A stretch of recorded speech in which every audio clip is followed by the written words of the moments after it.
So before we get too far off our time, Steve, I think you can go ahead. Wonderful. Okay. So I want to welcome everybody to day 2 of the Vermont Center on Behavior and Health Annual Conference on Rural Addiction and Health. Those of you who were able to tune in yesterday, you saw that our program covered a broad swath of this topic of addiction and health. And I think that was important to give us a foundation, a springboard for today, where we're going to drill down on the opioid use epidemic.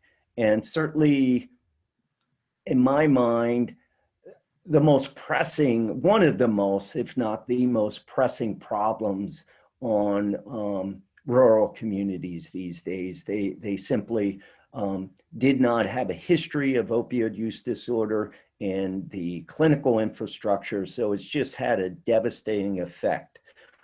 Thank you for being here. We have, I think, a wonderful program for today. Those whose schedules did not permit you to be with us yesterday, or if you had to leave for parts of it, these sessions are being recorded, and we will post the entire conference on the Vermont Center on Behavior and Health website. Takes us a little while, usually towards the middle or end of next week. It all should be posted and available to anyone who wants to have a look at it.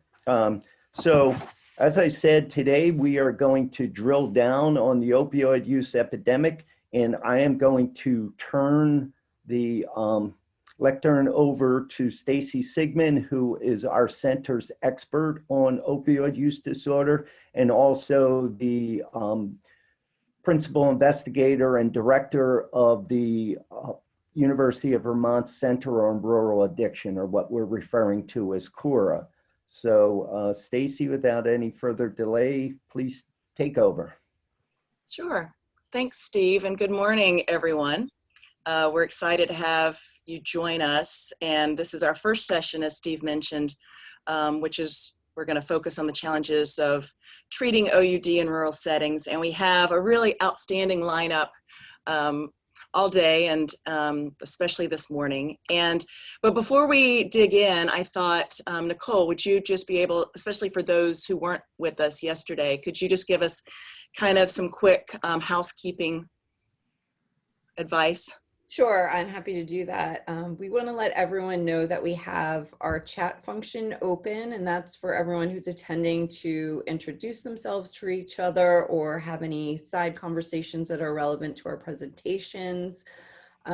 We will have a Q&A following our presentations from our speakers, and we ask that you share your questions in the Q&A box versus the chat box. These Q&A boxes will be moderated by our session chair, and these questions will be asked at the end of the presentations.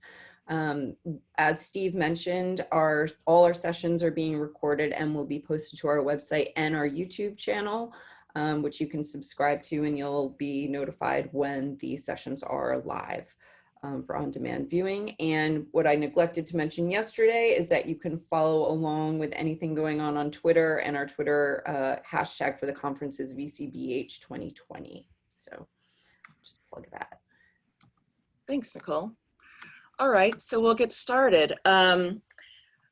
I'm very excited about our first speaker, Dr. Lisa Letourneau, will start us off this morning. And Dr. Letourneau is a board-certified internist and advocate for health care system delivery with strong interest in advancing primary care, improving behavioral health integration, and leading efforts to address the opioid epidemic.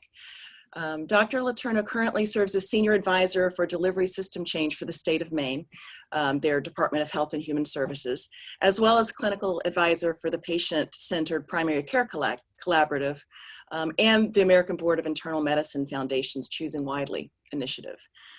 She previously founded and served for 8 years as the Executive Director of Maine Quality Counts, where she led several significant statewide quality improvement efforts in Maine.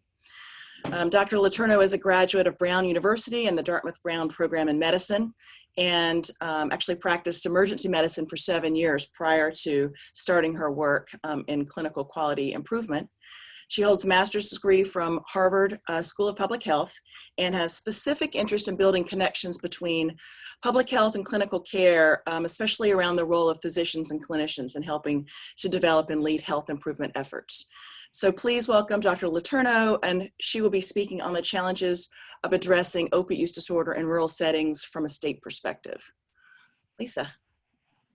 Great, well, thanks so much. And as I mentioned to some of my colleagues here to start with, anytime I speak in Vermont, I say I feel like I'm carrying coals to Newcastle. So I'm offering one rural state's perspective, speaking in another that has done clearly a lot of great work.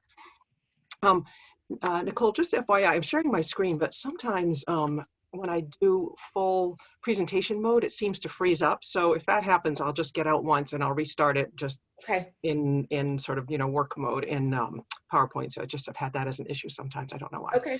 But to start, disclosure, I have no financial relationships whatsoever. My hope is to talk a little bit about the context of SUD and OUD. And I know this conference has been more focused on opioids, but as you all know, it's not just one substance. So I feel obliged to always reference the larger context. Talk about some of the barriers that we faced in our rural state of Maine, and talk about some opportunities we've taken to address those, and love to hear from others, and certainly from the upcoming national perspective about ways we might address those further, because we're nowhere near being where we need to be. I think the context is, as you all know it already, that we have significant numbers of individuals with substance use disorder. Still only a minority actually get evidence-based treatments. It's still phenomenal to me that we're still fighting this fight about evidence-based treatments. It's just amazing. And that people tend to have more than one substance, but that still alcohol is our greatest challenge in terms of numbers and deaths. But in terms of acutely rising overdose deaths, certainly opioids with stimulants contributing. So we, like most other states, right, facing these challenges. And I think what I've realized as I've actually, I'm not sure if I put it in the intro that you noted, Nicole, but I also do substance use treatment 1 day a week. In my previous role at Quality Counts, we were doing a lot of advocacy around trying to get more providers offering treatment. And as I made a transition, it was clear there were some opportunities for me to change things around. So I got my X waiver just about 3 years ago now, and have been doing 1 day a week treatment for opioid use disorder. And it's just been a phenomenal eye opener for me in terms of some of the realities. So seeing that rising incidence of multiple substances and really lacking tools for effective treatment has been a real challenge. And also, a lot of the patients that I see come out of the drug court program, so come out of a history of incarceration and very challenging lives, and realizing that some of those at highest risk for overdose deaths are often those least able to either access or successfully stay in treatment. So while we're offering more treatment, we know particular challenges for some communities, and particularly for some high-risk populations. So just offering some thoughts from me. This is our the sign you all see if you go so far as to cross your border eastward, but the way life should be. We hope it's the way life should be, but unfortunately for way too many, it's still not. So I just wanted to start by referencing the annual overdose death report put out by our Attorney General's office each year. And you can see here, as in, I think we've seen data from the neighboring state of New Hampshire in the past couple of years, that the overdose deaths do track highly to the more rural areas of our state, if we can call any area, metropolitan area, if we can call anything more metropolitan, and particularly the I-95 corridor, which if any of you have come to Maine, parallels up through those orange circles. So the orange circles show the number of overdose deaths in that county, and the ones that are marked orange actually have a higher proportion of deaths to population size versus the yellow. So in Maine, as in many states, the overdose deaths are still higher in the more urban areas, but are also certainly continuing to impact our rural areas as well. And you can see 36% of overdose deaths were spread out in our rural counties, and the spread out is a big part of the challenge, right? And you can see that it's a big state. There are large areas of the state where there's relatively little population, and going with that, often very little treatment. We also have a very unfortunate trend that we're seeing that actually predated the COVID pandemic, which, as you all know, is probably going to be showing up as much worse during the pandemic. But we saw a 7% increase in overdose deaths in 2019, so even before the start of the pandemic, and it is on track right now to be significantly higher than that, possibly up to a 20% increase in overdose deaths this year. I've actually been saying for a while now, part of my responsibility at the state is helping out with the response, the state's response to the COVID pandemic. And while, I think Maine has been doing a relatively good job, I'd like to remind people we are very likely, almost overwhelmingly likely, to be seeing at least twice as many deaths in our state from drug overdose than from the COVID pandemic this year. Not that we want to create a fight among causes of death, and we certainly, want to keep doing the good work that's being done on the pandemic, but it just, begs for a call to the attention of this ongoing overdose death pandemic that we're in, certainly in Maine as well. So in thinking about where treatment happens, so my history, I was an internist by background, did a lot of quality work, and then in my work at Maine Quality Counts, again, I mentioned we got involved in trying to get more people into treatment, but it really started at the time where there was a lot of attention on the opioid overprescribing and trying to get docs to do less overprescribing, and then sort of gradually getting into, well, recognize use disorder where it exists and then offer treatment. And so as part of that, I realized, even though I had been a clinician in Maine at that point for probably close to 30 years, I really did not have a great understanding of what the system of treatment was for substance use disorder and opioid use disorder. So I actually spent a couple of months going around and learning about the system of care, and literally going out and sitting in provider offices, behavioral health offices, methadone clinics, to help me figure it out, because it was very difficult to sort out. And so part of what I'm reflecting and talking about here reflects some of that learning. But I think the fact that as a clinician in Maine for 30 years, I didn't know that is itself pathognomonic of the problem of our very fractured system of care and some of our big gaps. So right now, where treatment happens for SUD, OUD is very different than in other states in many ways. We have very little medically supervised detox programs, or medically supervised withdrawal programs, as I call them.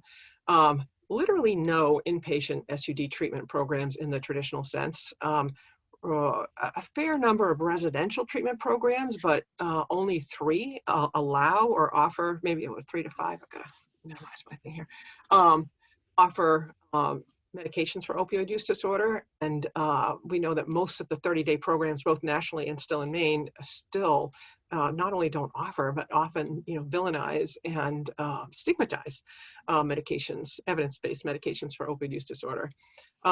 We do have a fair amount of treatment that happens through our opioid treatment programs, OTPs or methadone clinics, but not nearly enough. Most happens through office-based SUD treatment that I'll talk about, and then variable programs for high-risk populations. And again, the ratio is far more in office-based treatment than in our OTPs.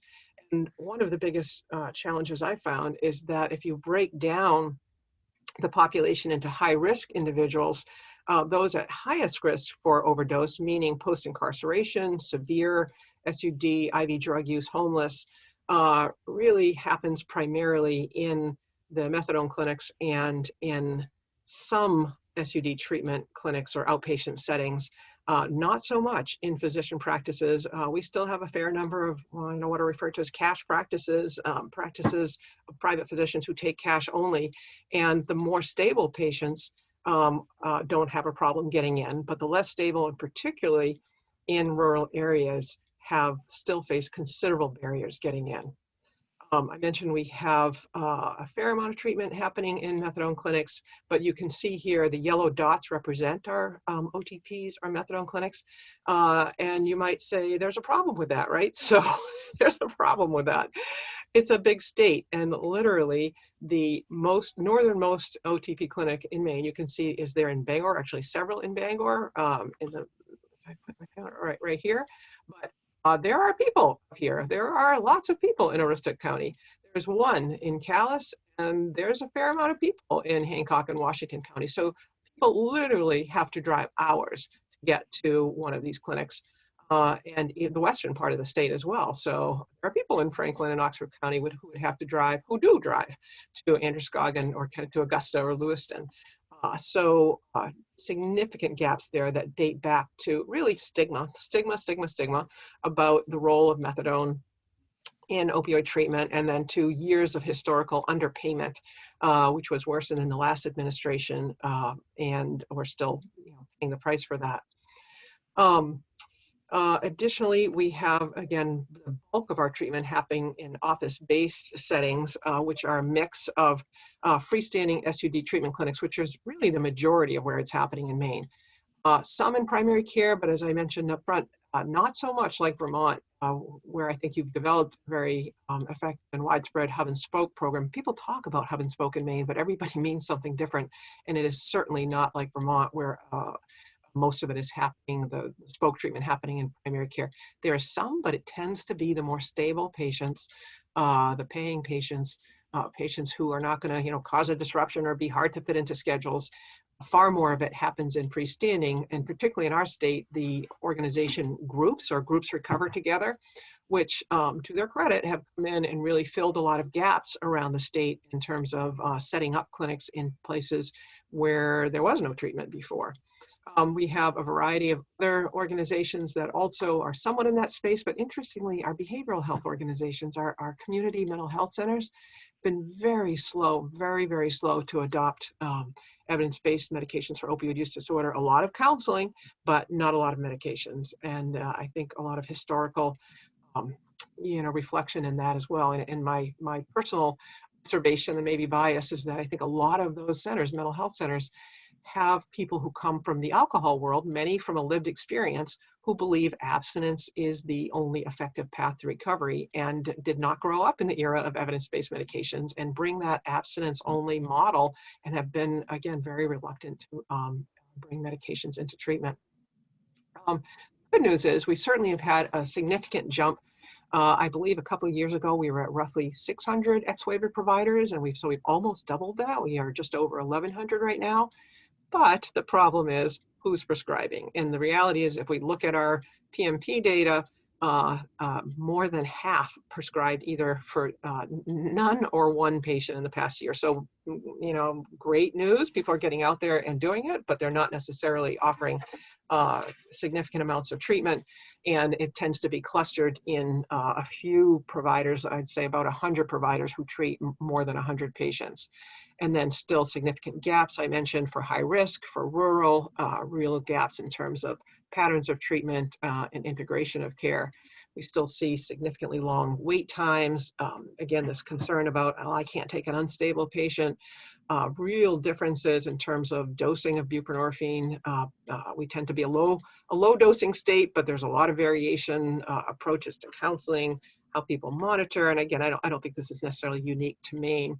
But certainly variable. And then again, I think still considerable gaps for some of the most high-risk populations.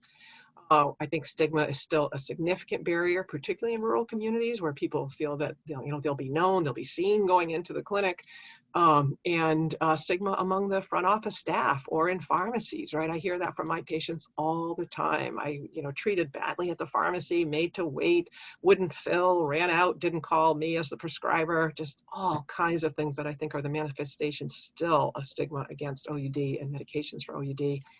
And transportation in rural areas, just a huge gap. We do have transportation providers through our Medicaid program, but people have to call 2 days in advance and get scheduled. And Just lots and lots. I think a lot of gaps in terms of provider knowledge and comfort, particularly treating high-risk individuals, and then backup support. Again, we do not have a well-developed backup system, you know, a hub for addiction specialty support and accessing counseling. In terms of our approaches, Stacey or Nicole, I have to say when I'm doing screen sharing, I am not able to see chat. So you just feel free to unmute and to give me a signal in terms of time or if issues or questions are coming up, because I'm only seeing my slides. But I just, okay. And I should have apologized up front. I am genetically programmed to talk fast, so don't even bother writing it in the evaluation remarks. I am apparently incapable of slowing it down. But I will try. So in terms of our approaches to expanding treatment in rural areas, there are several things that as a state we've been doing. So I was going to go through those. One is, well, number one really is Medicaid expansion, and I should have put that up front. So Maine Care is the name for our Medicaid program in Maine, and happily on literally day one of Governor Mills' administration, which started just under 2 years ago, she signed Executive Order 1, which expanded Medicaid for the people of Maine after years of trying through the last administration. So that is definitely number one in terms of our strategy for expanding treatment globally across the state.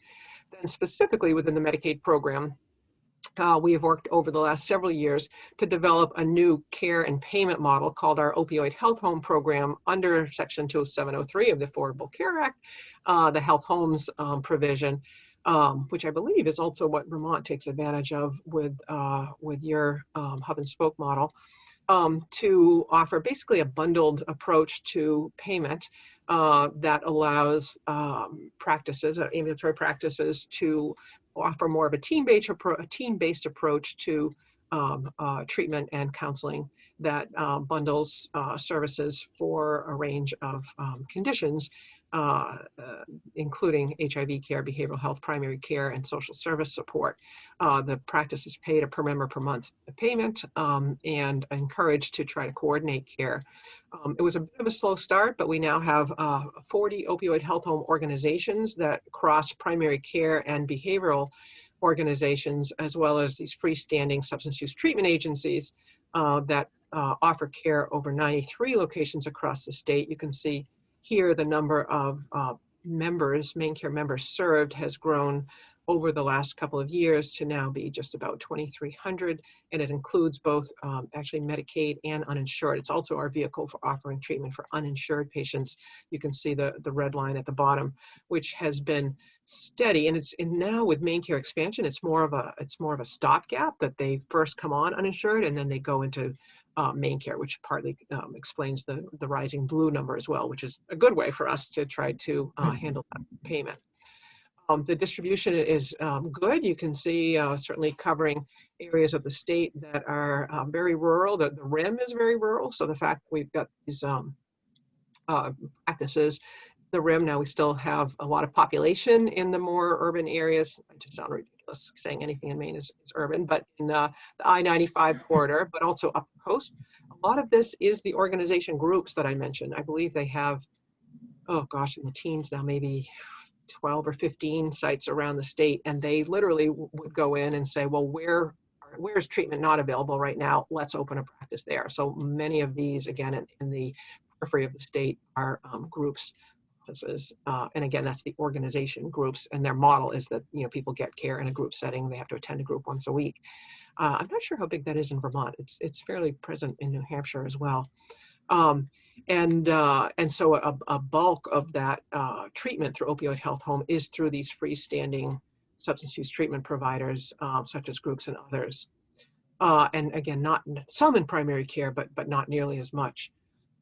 Additionally, we have been working to try to stand up, and this is not actually live yet, but hopefully soon. We've got an RFP that's about to go out to support what we're calling an SUD learning community to provide education, training, technical assistance to SUD providers with an initial focus on OUD to help with that assistance, getting workflows going, building this more into primary care, and hoping to leverage national and regional supports as well. So anything new coming out of Cora, this would be a great way to channel that into Maine, or certainly linking with the technical assistance on the federal side as well. We're hoping to do that through a combined, a central statewide provider that would offer more distance-based learning, and then what we're calling regional nodes that would be contracts with local organizations that could do more on-site services once we're doing those kinds of things again. Additionally, as a state, we've really made a big effort to try to spur interest in hospital emergency departments to initiate buprenorphine treatment in hospital EDs, building on the work of early studies coming out of Yale. As a state, we've provided outreach and technical assistance over the last couple of years to try to get EDs to do this. Those efforts have also catalyzed the emergence of several bridge programs like Mass General has done. And you can see here, this is a little bit dated. I believe there's one or two more that are doing it now, but these circles represent hospitals, the 34 acute care hospitals in the state of Maine. Yes, we have 34 acute care hospitals for a population of 1.3 million. It's a little nutty, but you can see a fair number of them are now doing it. We certainly have some in rural areas, but some work there in the northern part of the state still to get that going. Additionally, a big push in the state has been to provide MAT in prisons and jails, something that was not happening even a couple of years ago. And I think we've made tremendous progress in this administration on that through our Department of Corrections that is now offering OUD treatment to any inmate in the prison system within 90 days prior to release, as well as in 9 of our 15 county jails, which is a huge push because you have to recognize that our county jails are run by the counties and which are run by the sheriffs, which are publicly elected and have very different political viewpoints about what should and shouldn't be done. You might have noticed that Maine, one of our biggest outbreaks of COVID recently, was in a county jail where masks were not encouraged or we're finding out even allowed for some period of time. So there are very different approaches to things that could have stigma attached to them. But we are making progress. They are now the majority offering treatment, and that includes in-facility counseling and buprenorphine, and then importantly, probably most importantly, helping these individuals to connect with MAT on release. There are, again, here still differences in terms of approach, some not offering it if people come in with a dirty urine or, showing illicitly obtained Suboxone. We are continuing to try to press on that and get to a more consistent approach, but knowing how high risk those individuals are, that has presented a real opportunity to make inroads. And importantly, on the prison side particularly, they have a standing relationship with a substance use treatment provider, happens to be groups again, so that they literally do a warm handoff and get patients in to be seen the day they get out, in many cases, to initiate continuation of treatment on the outside. We certainly, like most rural states, have taken advantage of telehealth opportunities and seeing a real jump in that, but I think a real question will be what happens to the payment barriers that have been lowered during COVID with both Medicare and with private payers. And we've seen headlines just in the last few weeks about some national private payers trying to revoke some of the parity rules that have been in place. We do have a Bureau of Insurance emergency rule requiring parity of payment with in-office visits right now, but that's only good during our emergency period. So certainly some continuing challenges, including how do you get the other pieces in place around drug testing, counseling, et cetera. We've also had a big effort to try to improve care, and particularly integrated care for pregnant women. Substance-affected infants has been a real issue for us, getting appropriate treatment for pregnant women. We are fortunate to be one of, I think, 10 states, 15 states participating in the national CMMI pilot for trying to integrate care for pregnant women. We're calling ours the Maine MOM program, maternal opioid misuse, where we're working with providers around the state, maternity providers, to offer an integrated model of maternity and opioid treatment in a coordinated visit, which is not happening most of the time right now.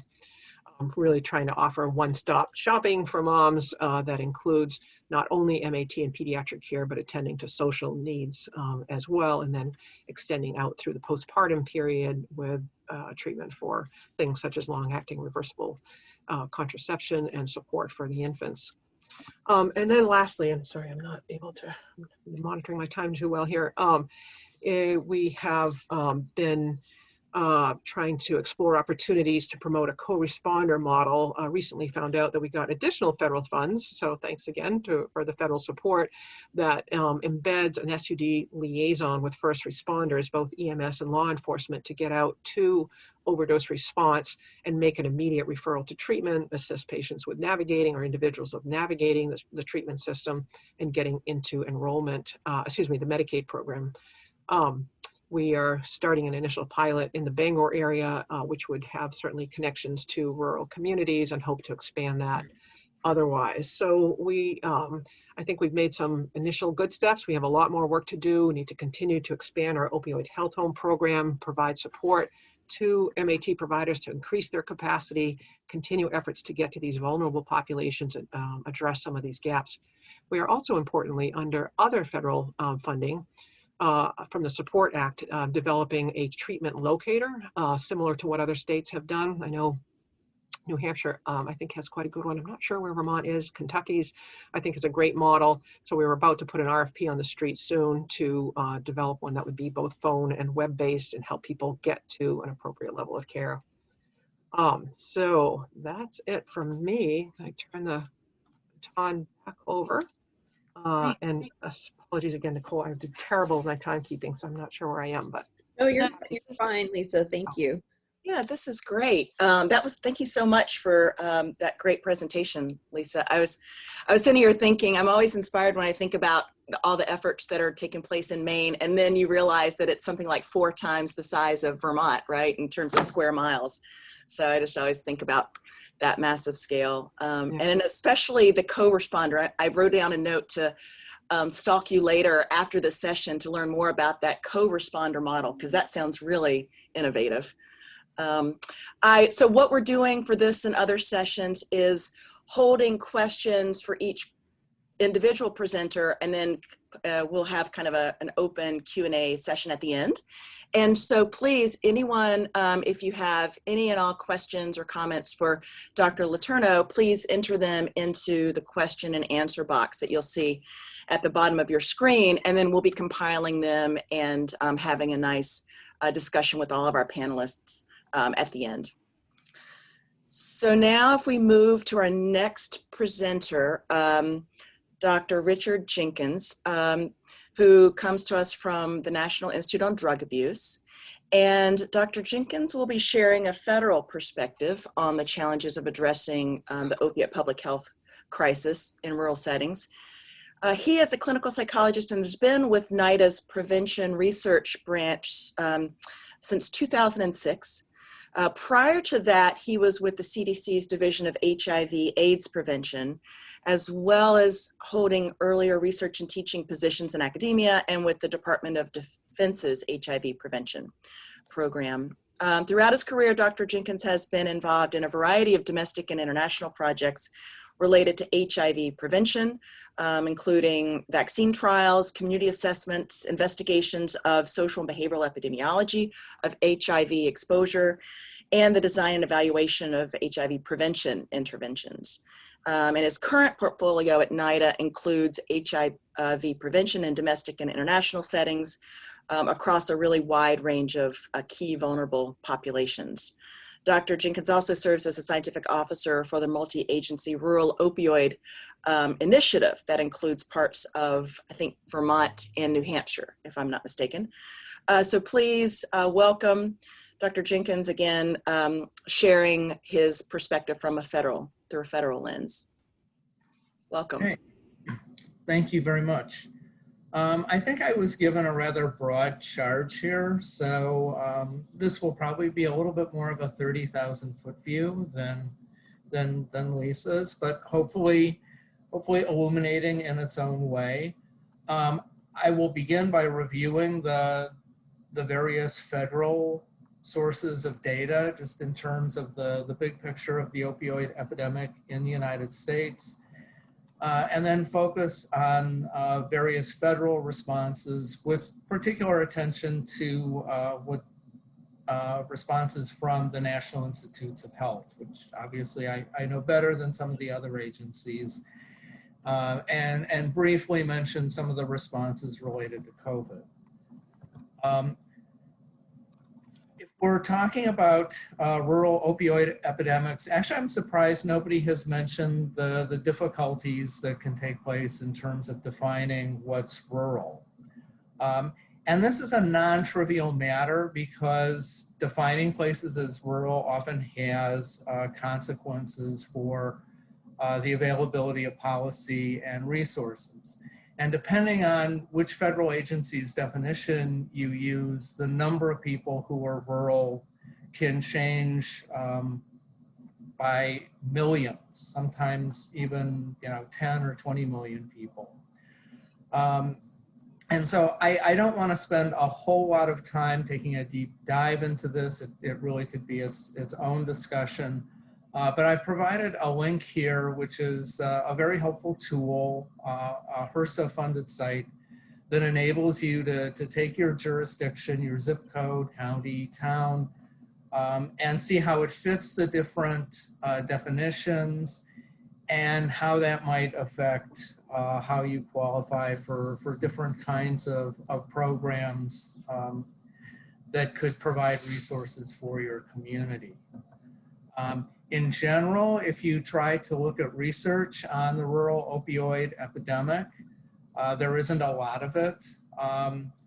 Robin Polini put together a review of the literature in 2018 that covered a period of 25 years of research and found 34 papers from 24 studies, and disproportionately these were from Kentucky, where a lot of epidemiology work has been done over time, and Indiana, which of course had the Scott County outbreak. And many key issues were not addressed in these papers. So from an academic perspective and the perspective of agencies like mine that support academic research, there's a lot to be done. And although there's a lot that's gone into the field, I think this is going to continue to be an issue, along with getting the findings from research into communities in terms of implementing programs. Looking at the opioid epidemic overall, people have tended to characterize it in terms of waves. The first wave being the prescription drug epidemic. Here the waves are presented in terms of overdose deaths, which also is a typical way for doing this, since overdose deaths tend to be a leading edge indicator. So we start with the rise in prescription opioid overdose deaths around 2000, followed by the rise in heroin overdose deaths, and more recently, the rise in synthetic opioid overdose deaths. And a lot of people, including myself, would argue that we're now in a fourth phase where it's really an opioid / stimulant epidemic that's going on. And I think a lot of people would add psychiatric comorbidity to that. Polysubstance use is actually not a new issue, but the extent of it in this epidemic has really focused a lens that has raised some real challenges and actually may spur the field forward in terms of more integrated approaches. I'm not gonna read every bullet on every page, but basically what I want to do is to highlight the evidence for this fourth wave, this opioid stimulant wave, and also highlight some other key details along the way. So one very good compendium of information is CDC's annual surveillance report of drug-related risks and outcomes, and this is from 2019. And again, it highlights the changes in patterns of overdose, with death rates increasing among psychostimulants and often the combination of opioids and stimulants. This compendium is one of the few places where there's an effort to summarize rural-urban differences. And as you might expect, looking across the country, they don't really emerge. That one of the issues is that whether you're rural or urban, the patterns of use and the patterns of the epidemic tend to be rather local.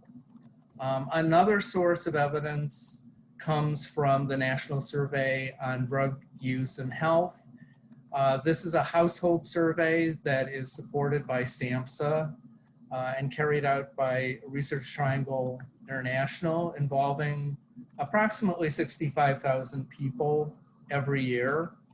And the 2019 findings have just been released. I've provided a link to a YouTube presentation as well as to the PowerPoint slides.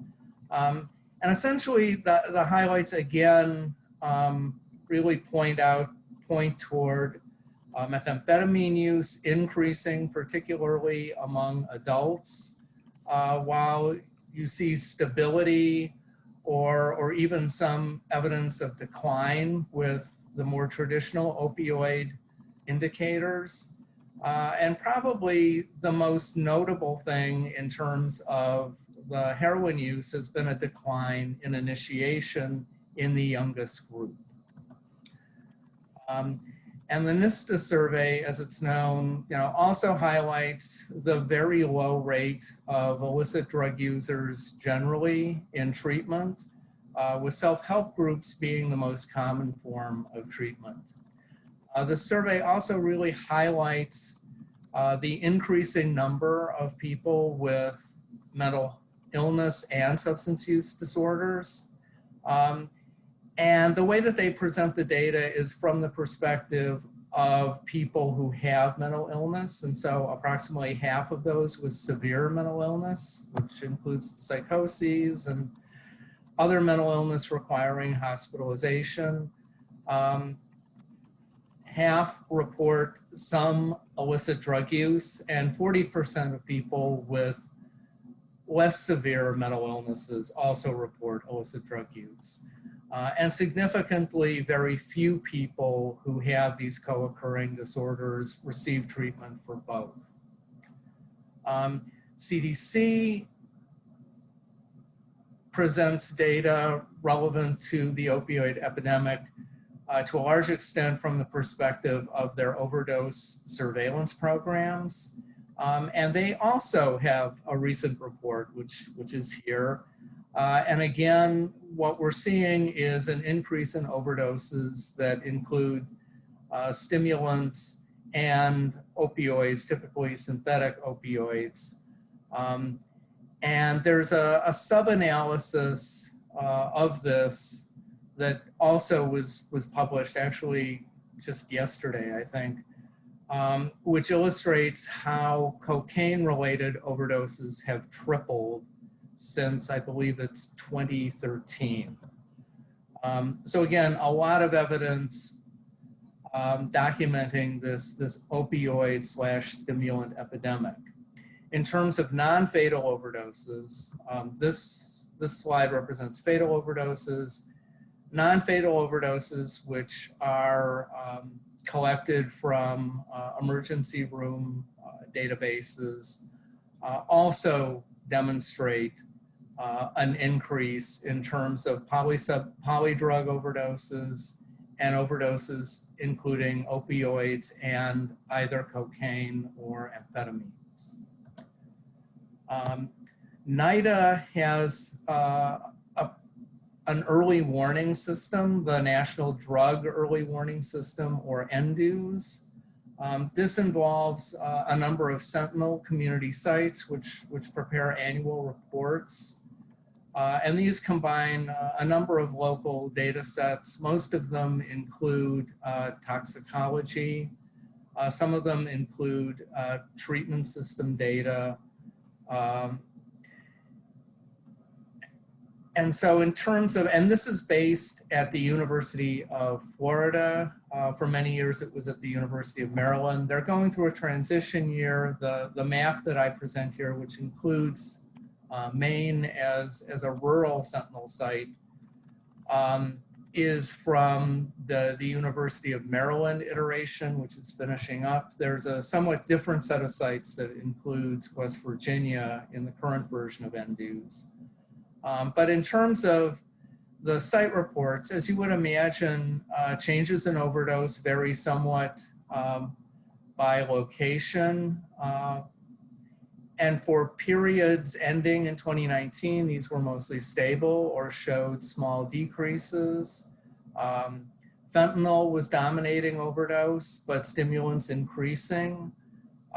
One of the things that comes from NDUs, but not necessarily from other sources of data, is the presence of buprenorphine and naloxone appearing in overdoses, usually in conjunction with heroin and fentanyl, which raises concerns about diversion. For the sites that had reports in early 2020, there were increases in overdose, which not surprising given some of the presentations from yesterday.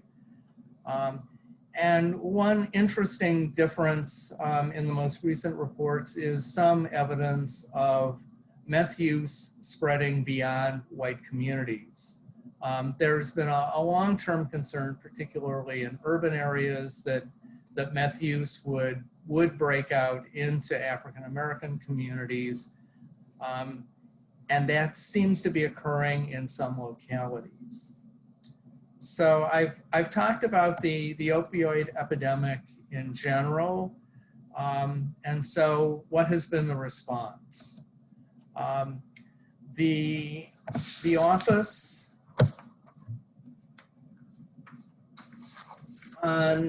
the Office of National Drug Control Policy, even though it's right in front of me, I always have trouble remembering the whole acronym, has been bringing together a variety of federal agencies to try to pull together compendia of resources to enable particularly rural communities to make better use of federal resources. And so I've provided a link here that goes to this Rural Community Toolbox website, and specifically to this compendium document, which was released earlier this summer. I won't go through an exhaustive list of resources, but what I've tried to do here is to provide something of a range. I mean, one of the things that's surprising, even for somebody working in the federal government, is the different missions of agencies and how they can touch an issue like the rural opioid epidemic. Some of these opportunities are recurring opportunities, so programs like AmeriCorps. Some of these opportunities may already have expired, at least for this year, but often are repeated. So I think even where there isn't an active opportunity, this compendium can be helpful in terms of keeping an eye out for opportunities, particularly opportunities that you hadn't necessarily thought about being available in the past. And so the federal government supports volunteer programs like AmeriCorps, which requires a small local contribution.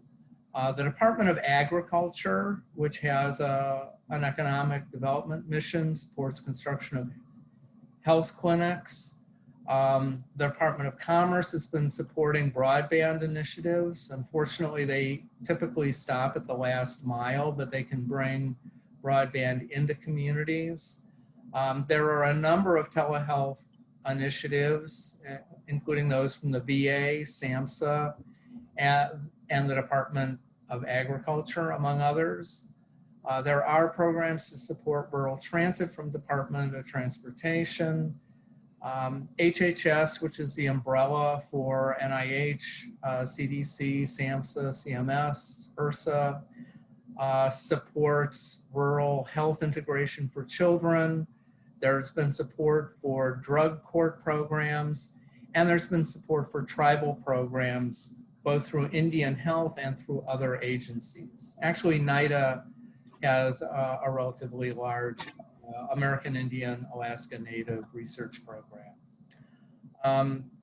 And so this toolkit also includes an interactive dashboard, which is one of the few things I've seen that breaks down the overdose epidemic by county.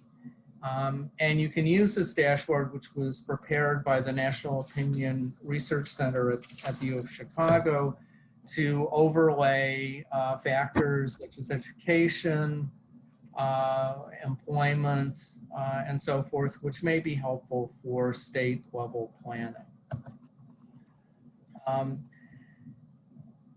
There hasn't been as much attention to harm reduction recently, but I thought it's worth mentioning that CDC is still processing determinations of need for needle exchange programs, and even approved some earlier this year. This map shows you the states where one of these certificates of need exist. These are meant to be conditional in terms of the opioid emergency.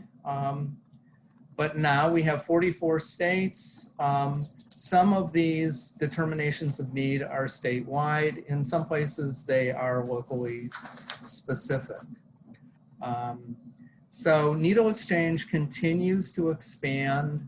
I think Judith Feinberg yesterday mentioned some of the limitations in new places because they become established in locations such as health departments, which have limited capacity and tend to run them like they do other clinics, a few hours a week, kind of like child immunization or a well baby clinic.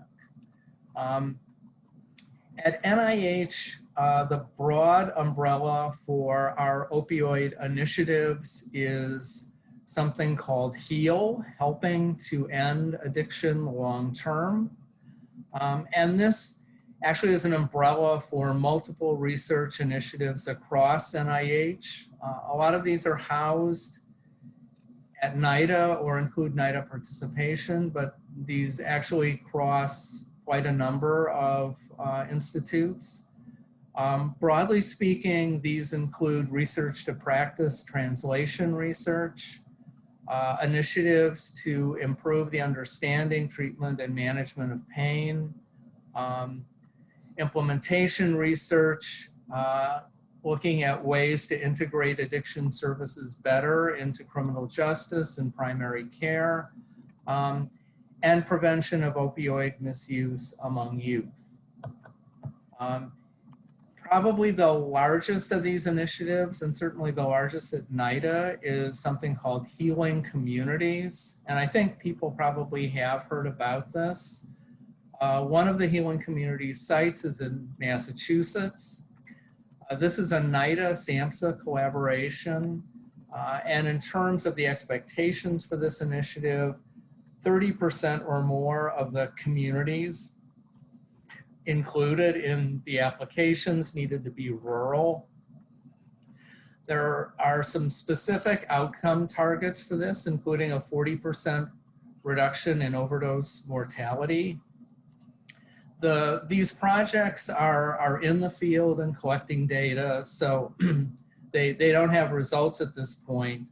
But the main point of these programs is really to increase prevention, screening, assessment, and linkage to care, as well as recovery support, and doing this in close collaboration with local communities, state agencies, and leveraging existing resources and platforms so that these projects will be sustainable after the life of the grant. Moving on. Before the HEAL initiative began, we initiated a smaller initiative, which is the Rural Opioid Initiative being done. Actually, I'll show you the slide with the sites and the co-funders. So this is co-funded by NIDA, the Appalachian Regional Commission, CDC, including the HIV and hepatitis programs, and SAMHSA through the Center for Substance Abuse Treatment. And the idea behind this initiative, which is on a smaller scale than Healing Communities, was to have 2-phase awards, so that the first phase would be community assessments, basically aggregating and integrating existing data, collecting new data to fill gaps, working with stakeholders, and putting together local plans that could be the nucleus of demonstration projects. And there are 7 sites that have progressed to the UH3 phase, which is the second phase. And although their projects have been slowed down, there are a number of these sites that are in the field or are getting ready to get back into the field. In addition, this project supports a next generation phylogenetic sequencing lab that's at Mass General, and a data coordinating center at the University of Washington. As I mentioned, the projects are underway. In terms of data from our formative phase, that's being written up. But I would highlight some of the key issues in program implementation that we've seen. You know, the different sites have different degrees of resourcing, different policy environments. But one of the things that they all have in common is a certain degree of scarcity. You don't have big population bases, you don't have big tax bases, limited numbers of providers. And so people have to rely a lot on local social capital, and leveraging what they can and what they can bring in through means like telehealth. Geography is an issue. Many of these places are in mountainous areas, which create barriers in terms of transportation. Not that transportation isn't an issue already. In many of these places, there's little, if any, public transportation. Geography often is a barrier to broadband coverage. Homelessness is a significant issue, and it's often hidden. I think even some of our investigators were impressed at the amount of homelessness. Interestingly, many of these sites are located in or near national forests. And so I think if I had more time and energy, one of the partnerships that I think would be valuable to include would probably be the Forest Service. Because I would imagine that at least some rangers are aware that there are homeless encampments in national forests and probably other public land, and that being able to work with them may be one of the ways to reach these more hidden populations. You've already heard about stigma from Lisa.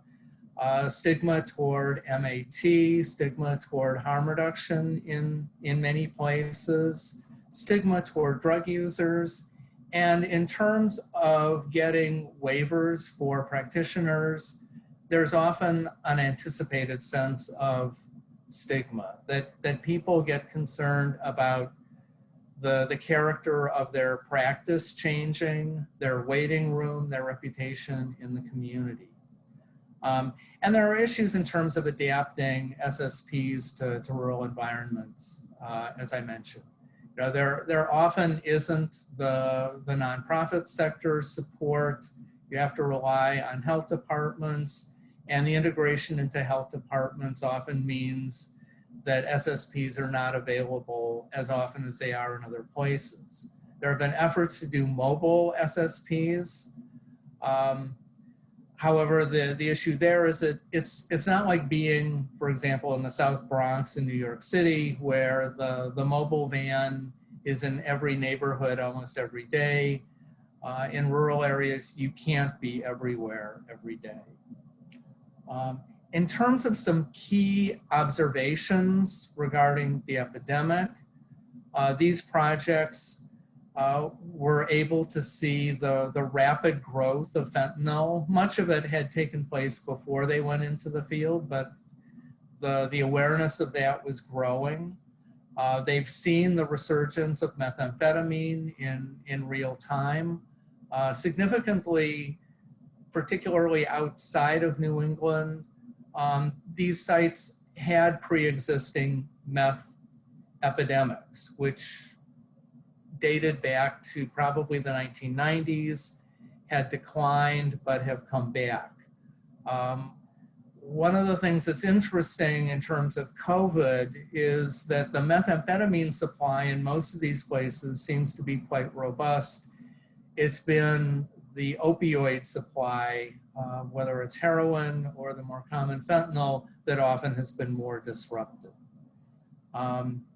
We've also seen some progress in terms of states relaxing some of their prerequisites for hepatitis C treatment, and some of that has been the activity of these projects.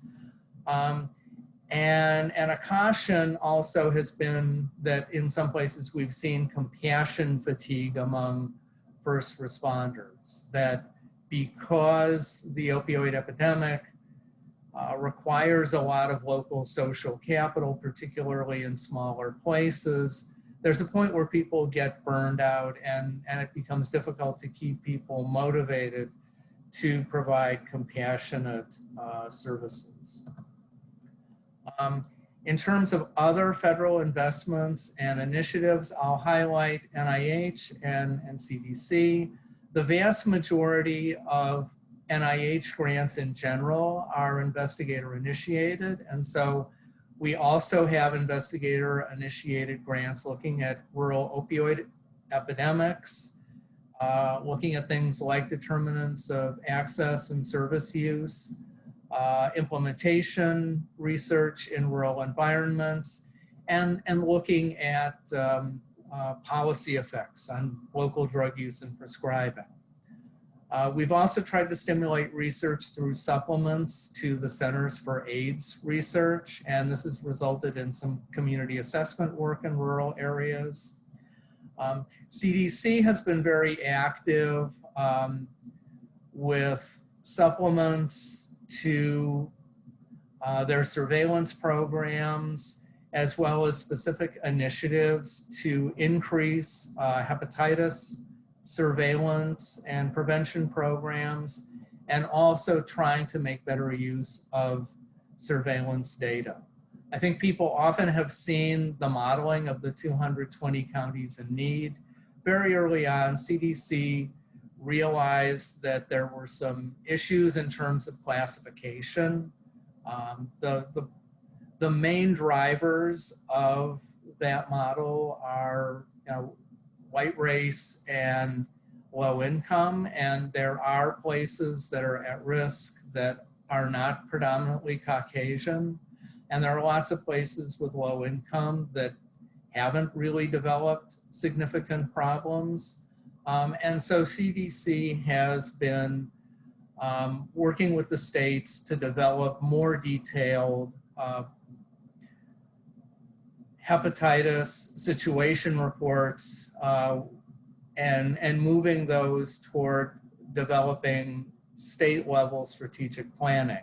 And CDC itself has recently released its newest hepatitis strategic plan. So what about COVID? I'm running out of time. So I'll be quick about this. People who were listening yesterday have already heard about the changes initiated by SAMHSA in terms of being able to have 28 days of take-home doses for stable patients, 14 days for less stable, and SAMHSA working with DEA and CMS to make it easier to prescribe, and also to make it easier in the case of Medicare and Medicaid to be reimbursed. In addition, SAMHSA and CMS have been working to encourage private providers also to reimburse for OUD telehealth. We have additional initiatives, supplement programs, a very large program called RADx Up, which is meant to increase the reach of COVID testing. And this identified rural areas and substance users as particularly vulnerable populations. And the review of these grant applications is ongoing actually this week. So very briefly, I think what we're seeing very clearly is a transition to a polysubstance use epidemic characterized very much by fentanyl and meth, as well as some cocaine use. The stimulant use often reflects prior stimulant epidemics.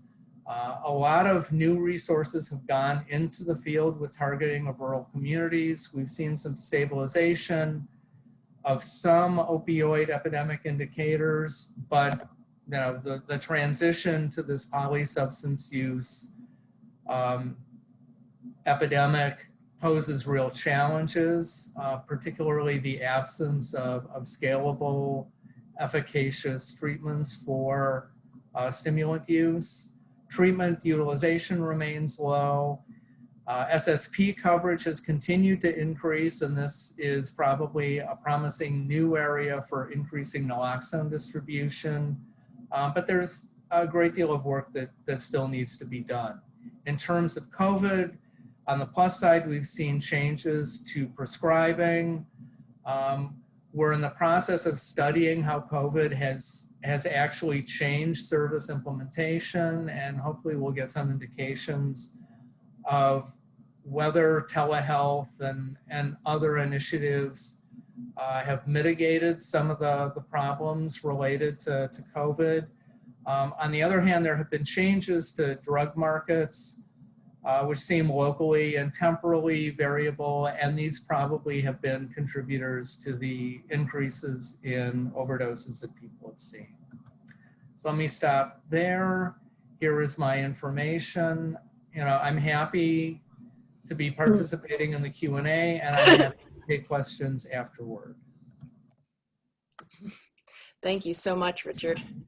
I know most of us really appreciate the federal perspective, and I expect a number of our conference participants are going to have some questions or be interested in hearing more about research needs and opportunities in rural addiction space, which you alluded to. So certainly everyone who has questions on that or other things that Dr. Jenkins mentioned, please go ahead and place them in the question and answer box at the bottom of your screen, and that way we can return and discuss those at the end of the session after our final presenter, who is up next. So our last presenter for this morning, first session, session one, and before our brief break this morning, is Matthew Ellis, and he is currently in the Department of Psychiatry at Washington University in St. Louis. Mr. Ellis is the PI for the Survey of Key Informants Patients Program under the RADAR's National Opioid Surveillance System. He has a master's degree in psychiatric epidemiology and is currently a doctoral candidate at St. Louis University's College for Public Health and Social Justice. Mr. Ellis has been a researcher on the opioid crisis for about 15 years, and primarily focusing on the pathways of prescription opioids to heroin, abuse deterrent opioids, and then more recently on the resurgence of illicit stimulant use. And the title of his presentation today is Polysubstance Use, a Broader Understanding of Substance Use During the Opioid Crisis. Welcome. Thank you. Thank you for having me. I'm going to sort of expand upon what Richard mentioned about polysubstance use isn't a new concept, but it's gaining more and more attention as we grapple with sort of this resurgence of stimulants. But not only the resurgence of stimulants, but the fact that we are coping with inability to get as many people into treatment as we need, and also with the treatment retention issues and what we would consider success rates with treatment. And so no conflict of interest to declare. So I'm going to start off by talking about opioid trends. Our research group works under the umbrella of a much larger opioid surveillance system, which, if you're not familiar, is called RADARS. It's the Research, Abuse, Diversion, and Addiction-Related Surveillance System. And we've been an opioid surveillance system since about 2007. And we gather data from a lot of different sources like poison centers, treatment programs, law enforcement, scraping the internet. We sort of bring our data to develop these reports on what's going on with the opioid epidemic.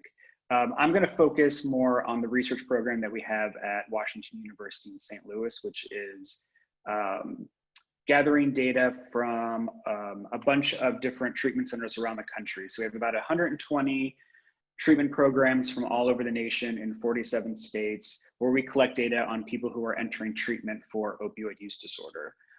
These are not methadone programs. These are just sort of a variety of office-based prescription for buprenorphine, from community programs to counseling, both inpatient and outpatient. So it really covers a wide swath of treatment.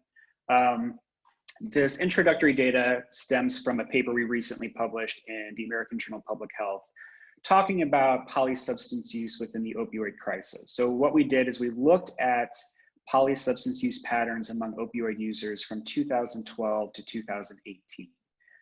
What we found was that although there was a substantial increase in the use of heroin and illicit fentanyl over time, really the use of prescription opioids hasn't decreased that much.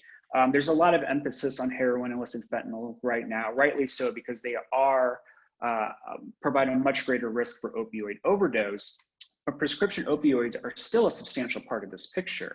And I think some people are losing sight of that. We have a lot of interventions in place, such as prescription drug monitoring programs that have decreased the number of prescriptions. But when you look at what drugs individuals are using, prescription drugs still factor into this quite a bit.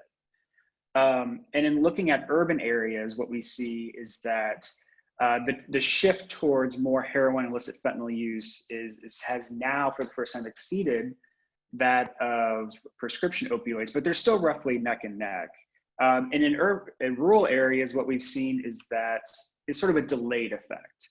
And we've kind of seen this consistently in rural areas where there's an effect in urban areas, and then that eventually catches up in the rural areas. It's sort of a delayed effect. And a lot of that has to do with those markets for heroin and illicit fentanyl. They just take longer to seep into those rural areas.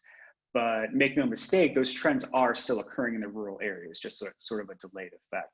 However, this sort of confuses the picture a little bit when we just talk about any prescription opioid use or any heroin or illicit fentanyl use. So what we did is we looked at kind of polyopioid abuse. So in the national rates, we've seen even though prescription opioids are still a significant part of this epidemic, the use of prescription opioids by themselves has continued to decrease over time. And what we're seeing is not necessarily a huge increase in people using heroin and illicit fentanyl by themselves, but people who readily interchange heroin, illicit fentanyl, and prescription opioids back and forth. And really, this is just sort of a driving factor of excess and availability. What's available to you at the moment? What do you have the money for at the moment? A lot of times, if you have money to buy prescription opioids at one time, people will do that because they prefer them. If not, then you'll go with a cheaper option, which tends to be heroin or illicit fentanyl. Again, in the urban areas, we see more of this interchange, and we are seeing more individuals who are using heroin and illicit fentanyl by itself. But when we look at the rural areas, we see the reduction in people using prescription opioids only, but it hasn't been that dramatic. Now, again, this could be a delayed effect. We could see those trends start to match the urban ones, but right now, prescription opioids alone are still a significant problem in rural areas, much more so than in urban areas. And part of that reason is even within the epidemic, prescriptions for opioids, while they decreased overall, they saw some increases in rural areas.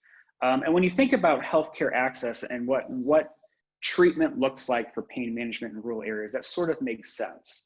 In urban areas, you have a lot of different options for pain management.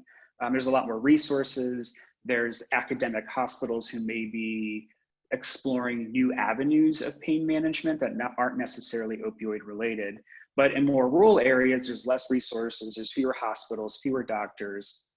And so prescription opioids are still a first line treatment for pain management, especially when confronted with the doctors have to make a decision of, how do I treat pain management? I have a patient who's suffering with pain.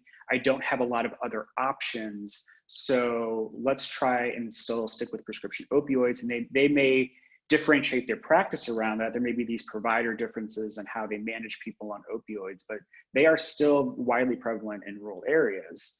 And there's also individual barriers. If someone has to drive hours to come see a physician, that's a lot more difficult to provide treatment for them versus someone who you can stop by on a weekly or monthly basis.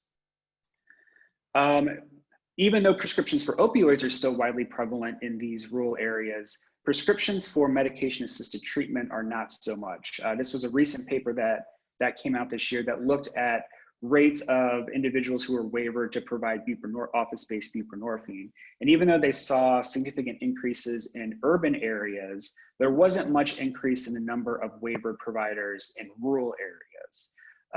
And there's a lot of reasons for that. And both Lisa and Richard touched on stigma, which is absolutely true. But there's lots of different barriers. There's staff barriers, there's funding barriers, there's the capacity of the practice. And when you think about treatment overall, I think there's a greater focus on that medication-assisted treatment is sort of a first step, but there's lots of other things involved. There's high comorbidity with chronic pain, psychiatric comorbidities, and as we're starting to focus on comorbidities that are surrounding other forms of substance abuse. And some providers, that may be overwhelming for a rural provider to think that they have to deal with all of that. And we see this barrier even in urban areas. Primary care physicians find it difficult to provide MAT, but then have to consider all these other comorbid conditions that they may have to deal with. And so rather than deal with them all, they deal with none. Another issue is that even if you have waivered providers, not many waivered providers provide at their capacity. So we have these different patient limits, 30, 100, or 275. And this article just came out last month in JAMA. And it basically shows that if someone has a patient limit of 30, the median number of patients that are actually being seen are 3.4. And for 100, it's about 24. For 275, it's 101. So even though we have waivered providers, they're not even seeing patients at their capacity because they also have barriers to deal with. And again, one of those barriers is having to confront polysubstance use, which, and I'd say in the past decade, we've sort of focused on opioids in isolation because we've seen these massive increases in overdose deaths. However, it's not very common for people to be only an opioid user. So in this paper that we published, we looked at polyopioid use patterns, and almost every single person were using more than one non-opioid substance. The average was about 4 different drug classes were being used in the month prior to treatment. Obviously, nicotine is a real popular one. The 3 legal, semi-legal, nicotine, marijuana, and alcohol are really high. And benzodiazepines were a significant issue, and they continue to be a significant issue with opioids, and the fact that they really increase your risk for overdoses. However, from 2012 to 2018, we saw a significant decrease in benzodiazepine use among opioid users. And in fact, when you look across the board, all of the prescription drugs, their misuse has decreased over time. A lot of that is attributed to the fact that because of all of these interventions that we put into place surrounding, CDC prescriber guidelines, prescription drug monitoring programs, sort of these supply level targeting prescriptions, that there was a spillover effect from opioids into all the other types of prescription medications. And so we've seen this decrease in the misuse and abuse of prescription drugs over time. However, what we have seen, matching sort of the national trends, is increases in the stimulants, so particularly methamphetamine and also cocaine. This has been really prevalent in the western region of the United States. We've seen increases in all the regions, but it's really been most pronounced in the western region of the United States. And in particular risk groups, so looking at polysubstance use in pregnant women, the greatest increase has been in the amphetamine group, and particularly in rural counties. You'll see here that rural counties had almost double the rate of polysubstance use of opioids and stimulants than those in urban counties. And that rate of increase was also much higher in rural counties among pregnant women than it was for the urban counties. So methamphetamine is really hitting hard rural areas in the United States. So I'm going to take a little bit of a deeper dive because, as Richard mentioned, it's sort of a fourth wave, this opioid and stimulant trend. And it seems like it's still going to continue to get worse.